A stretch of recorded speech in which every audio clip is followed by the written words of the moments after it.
इनकी लिस्ट में हूँ और ये समझ लेना एक के बाद एक सबके साथ यही जुल्म होना है।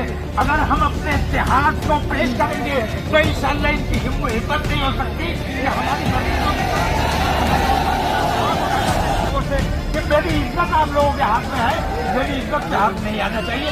तो सब्र सुकून के साथ और शरीफ मुसलमानों का, अच्छे मुसलमानों की तरह आप लोग वापस जाए, दुरुस्त नहीं पढ़ते हुए वापस जाए। अस्सलाम वालेकुम।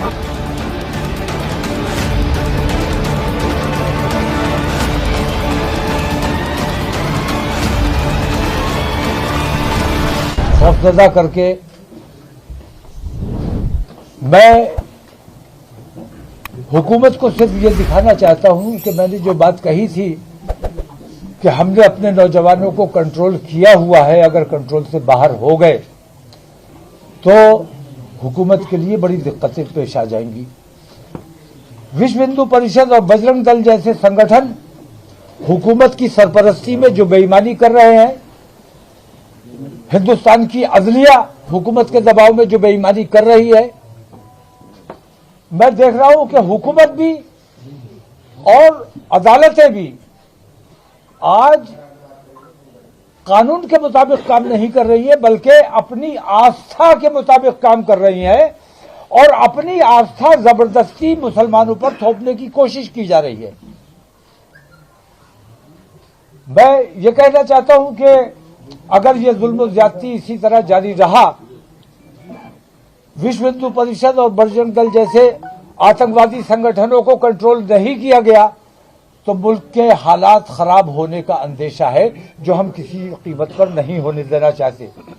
आज अगर हमारे मुल्क में अमन है, शांति है, उसकी वजह सिर्फ ये है कि हमने आज तक उन गुंडों, उन बदमाशों, उन आतंकवादियों का जवाब नहीं दिया है।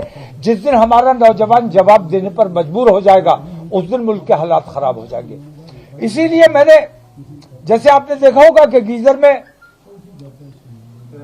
सेफ्टी वॉल्व लगा होता है, लावा अंदर अंदर बहुत पनप रहा है, बहुत बड़ा ब्लास्ट हो सकता है।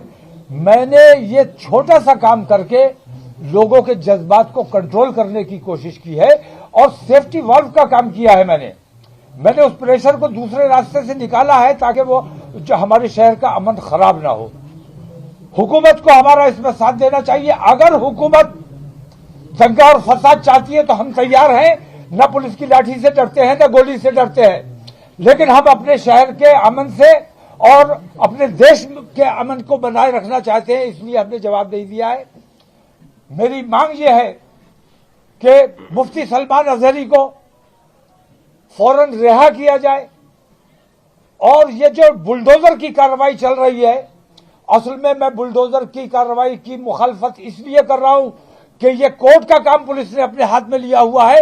जब अदालतें मौजूद है, किसी ने अपराध किया है, उसको गिरफ्तार कीजिए, अदालत के सामने पेश कीजिए, अदालत उसे सजा दे या जो भी करे। लेकिन पुलिस जो बुलडोजर चला रही है, हुकूमत जो बुलडोजर चला रही है, इस बुलडोजर के खिलाफ सुप्रीम कोर्ट को सख्त संज्ञान लेना चाहिए। लेकिन मैं ये देख रहा हूं कि कहीं ना कहीं सुप्रीम कोर्ट जैसी संस्था सरकार के दबाव में काम कर रही है और ये हमारे देश के लिए बेहद घातक सिद्ध होगा।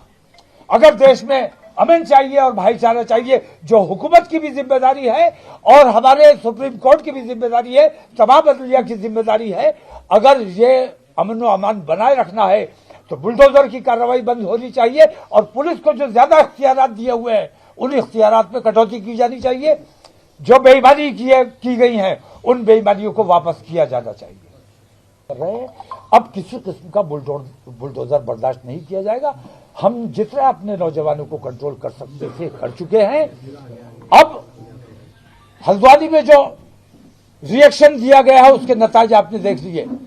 अगर जबरदस्ती वहां बुलडोजर ना चलाए, धामी उसका जिम्मेदार है, धामी के खिलाफ FIR होनी चाहिए, उसे गिरफ्तार किया जाना चाहिए और जिन लोगों की वहां संपत्ति नष्ट हुई है, उन लोगों की संपत्ति, धामी की जायदाद जब्त करके उससे उसकी भरपाई की जानी चाहिए। पुलिस सीधे ही गोली मारेगी, पुलिस पैर पे गोली नहीं मारेगी। पैर पे गोली मारी जाती है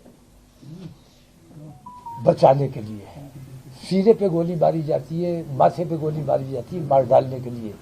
और पुलिस, हुकूमत, हिंदूवादी संगठन, अदलिया, ये सारे के सारे आज हिंदुत्व की लाइन पर काम कर रहे हैं और मुसलमानों को हिंदुस्तान से खत्म कर देना चाहते हैं।